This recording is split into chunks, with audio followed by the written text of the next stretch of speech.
Hi everybody, Scott McGinnis here from Armsportvideos. Welcome to another edition of In Focus. Today my guest is longtime arm wrestler, Canadian champion, provincial champion, Atlantic Canadian champion, Mark MacPhail. Hi Mark, how you doing? Good, Scott, you? I'm not bad at all. Thanks for stopping by. Let's start right at the beginning. What first got you interested in arm wrestling?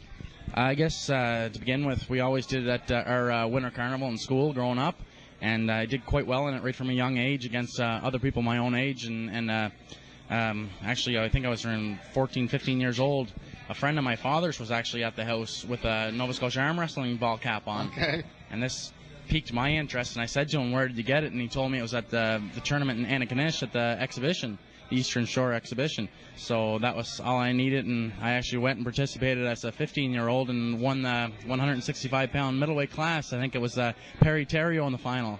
So in your very first organized tournament, you took first? I took first against Pt.1, yeah. Wow. So you don't remember? You do remember what year that was?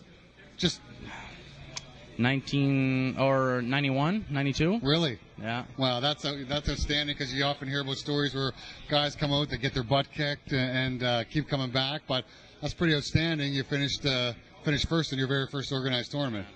It was fortunate, I guess. I really got the bug then, but of course.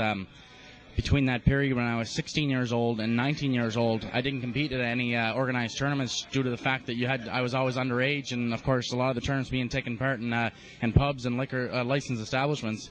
So it was a big gap, a 3-year gap, and then I actually competed when I was in school in New Brunswick and did well. And actually the first one in Nova Scotia I took part in again was in Antigonish, and I took first place there. I'm trying to think who was even in that class that day, but I was pretty well hooked on it then, and I've been pretty well consistent competitor since 1997, straightforward right to now, 2008. Haven't missed too many tournaments. Wow. So, and you've been pretty successful locally around the Atlantic region, and then I can remember. I remember you coming in and having one move only. You know what? It's pounding everything inside, and that went on. That went on for a long time. Guys were not able to catch up with your speed and/or power. So, what did you do to learn how to do other things? Actually, probably when I was living in Halifax around year 2000, when I graduated from university, I started training with Rick Pinkney and yourself and Chris Scott. Perry Brome was around then. In Halifax, and they said, listen, that's successful, but you know what, it wasn't really so much. I mean, there was certainly a lot of top guys that would have beaten me easily at that time, but were out of my weight class, like the super heavyweight guys, the Richie Kings, the Greg Harnishes, Mark Stevens, Rob McNamara's. Those guys would have certainly beaten me back 7 or 8 years ago.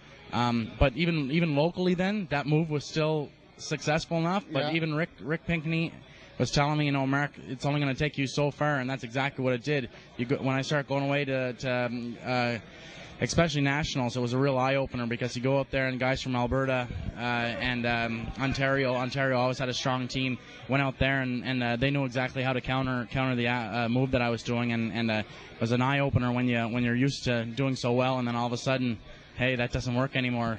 Well, I personally remember a bunch of us getting together and heading to Gloucester, Ontario for the Gloucester Fair. So was that your first foray outside of the Atlantic Canada for arm wrestling? Or did you go to nationals first? I went to a nationals in 97 in Kelowna and competed in the amateur class. In the amateur class, okay. And how'd you do there? Third. Third. Still, in the amateur class, third, that's not bad. Behind Luke and John Reimer. Or Reamer. I'm not Reimer, I believe, is it? But the BC boys. Yeah, a couple of pretty good names in the sport of arm wrestling. So that was 97. The nationals were hosted in New Brunswick in 99. I'm assuming you attended that. Took third there behind a very strong Garth Carlson. Garth Carlson. And Chris Scott. And you finished behind Chris as well? Yeah, first time I lost to him in a year and a half, and lost to him at Nationals in 99 and Silvio Bork's Nationals. Okay, yeah, that was in Grand Dig, New Brunswick. So that's 99. And I also think we've traveled to Gloucester. I think it was right around 2000, I believe. Yeah. 2000, Sylvain Perron was my first time hooking up with a guy of his caliber, and I actually pulled him left my first match, and just about had my arm tore right off, but He's got some kind of left arm on it, doesn't he? His left was well, it's very, very incredible. But right-handed, I took a third behind Sylvain and Louis Broussard. Okay. Right-handed. The following year, however, I won both arms in my class. So if I'm not mistaken, you had to pull Devin Lorette in one of those classes? I actually pulled up a class okay. in right-handed and sorry, I pulled up in left-handed. It was left-handed. Was Devin it left-handed? Okay. Yeah. Devin and I actually Devin ended up winning the tournament. I took the second. Earl Wilson took third. Mike Gould took fourth, and Ryan Espy took a fifth. So that's pretty big names in there. Yeah, that's a pretty impressive performance. I think that day right there was probably in 2002, pulling Devin at, I was 220 pounds. I was a comfortable 220 pounds. Like I had just probably gone up from the 198-pound class to the 220-pound class. And I was, also 6, 7 years younger and full of piss and vinegar. And I pulled really well there. I was one of those, didn't really care whatever it takes to get the match. Yeah. And the pain in my arm didn't, you learn later that sometimes you should change it up a bit. But no, that was great. Actually beating Devin Lorette that day. So you beat Devin at that tournament? Yeah, Devin and I had 3 really good matches. I beat him the first time we hooked up, though. Outstanding. Okay, so that was, you say, 2002? So and I know you've attended Worlds a couple times. When was your first Worlds? 2001 in Poland. And Poland, and how was that? First of all, how was that as an experience? We traveled afterwards with Lise Blanchard and Rick, and we actually traveled to Auschwitz, which was almost a life-changing experience, actually visiting that. I bet, yeah. We also traveled, through Warsaw as well as through just beautiful Krakow, beautiful parts of the country. So it was really an incredible trip because we were over there for almost a full 2 weeks. I ended up placing 7th in both arms, which I was, pleased with at the time. Having my first taste of Worlds experience, it was nice to, of course, being a first-time Worlds competitor, you just don't want to go 2 up, 2 down. So after I had won my first couple of matches, I relaxed a bit. But yeah, it was great. So and you finished 7th both arms. You know what I've always found. So for the people that haven't been to Worlds, I don't know if you found the same thing. You cannot really appreciate it on videotape. You have to actually be at the Worlds to see what kind of caliber these arm wrestlers really are. There was 800 and some competitors that day in Poland. It was incredible. I mean, just seeing the guys there and speaking to them. A lot of people. I don't want to say English is the universal language, but it just seems that even a lot of the foreign countries, they can understand some English, and even they get broken English, you can at least communicate. Yes. And I had spoke to some competitors that day that actually arm wrestle for a living, which was my first taste of actually meeting people that true professionals. Those are true professionals. True arm wrestling professional are actually paid or subsidized anyways by their country with be it rent and a stipend at the end of the month to actually represent the country at Worlds. Wow. Okay, so that was 2001, you say? Yeah. So then, what happened from there? 2002. 2002, I won my first nationals. And that was where? That would have been in Ontario. North Bay, Ontario. North Bay, Ontario. And it was Luke and I in the final. Luke Reimer. Luke Reimer. Okay. I took him right-handed.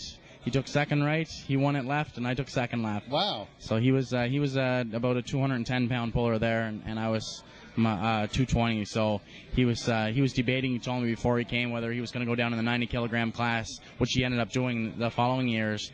Yeah. So it was Luke and I first and a second in each arm. So that was, and he's a top-notch puller. So it was good. He really is. That's a pretty impressive finish at nationals, first and second. So did you attend Worlds that year? That was 2002? I did, and that was probably my actually best placing at Worlds to date. That was in Springfield, Illinois, yeah. In 2002, and I took 2 6ths. Okay. And in each arm. So to date, that's my best. 6 is all I got. So I'm hoping to. That's really my goal right now in the sport of arm wrestling. I would love to crack that podium at Worlds, but it's still my dream, and that's what I'm shooting for. So. Okay, so that's 2002, 2003. How was 2003 for you?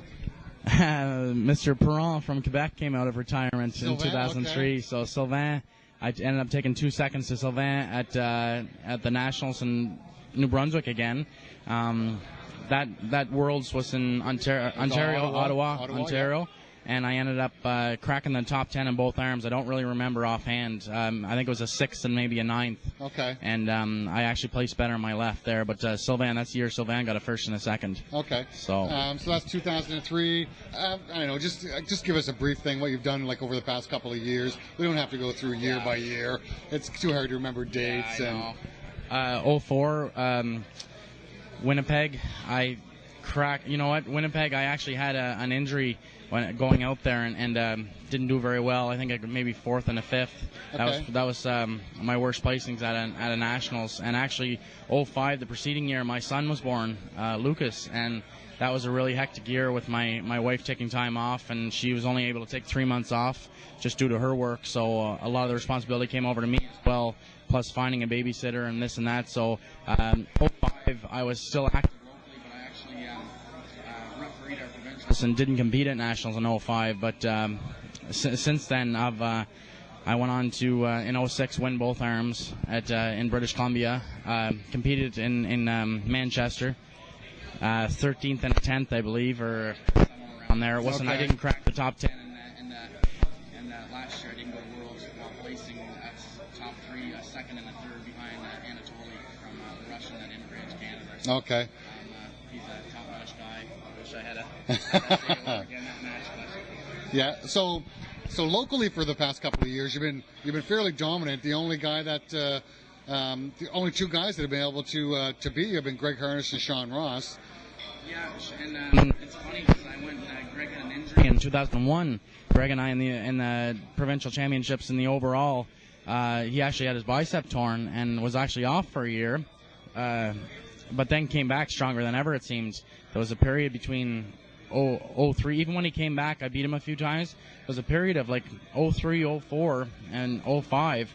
It was about a 3-year gap there. I didn't beat him. But you couldn't touch him. I don't know what it was. He was just so dominant, and I wasn't doing the right thing to be able to compete with him at that time. So I think he really was able to capitalize on what I was trying to do with him. And so locally, Greg Harris is kind of a legend, anyways. But since then, since 06, and 06 and 07 have been pretty successful. Yeah.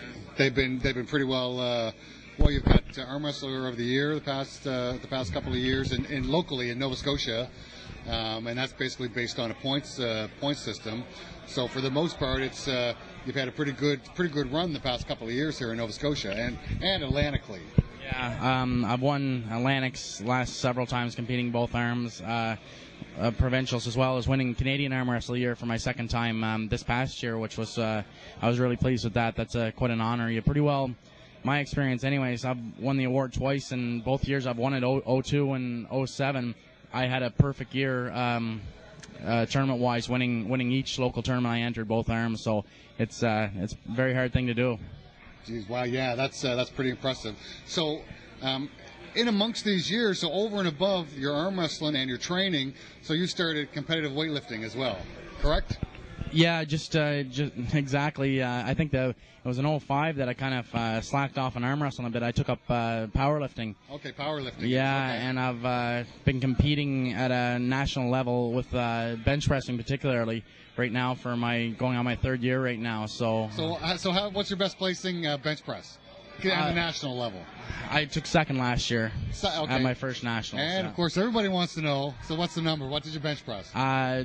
485. 485 pounds. Yeah, so that's not too shabby. That's a pretty damn good number. So in practice, now have you cracked 500? I've cracked 500 pounds. That's my goal to do in a competition setting. But I've done the weight in a practice area, like a training area. So I know it's there. It's just a matter of everything coming together to be able to do it at a. Well, because as we both know, anybody who's seen it too, doing it in a practice setting and doing it in a competition are 2 different things. It's just like me beating you at arm wrestling practice. Well, it doesn't really mean anything. But in powerlifting, there's a three referee system where there's one at your head and bench press, anyways, and 2 on each side, and they're looking for your feet coming up. Your feet have to remain flat. Your butt can't come off the bench. Your head has to remain on the bench. They're looking for a pause. Right now it's a command system where you take the bar down and it's a count of a 1/1000. The referee will actually tell you to push.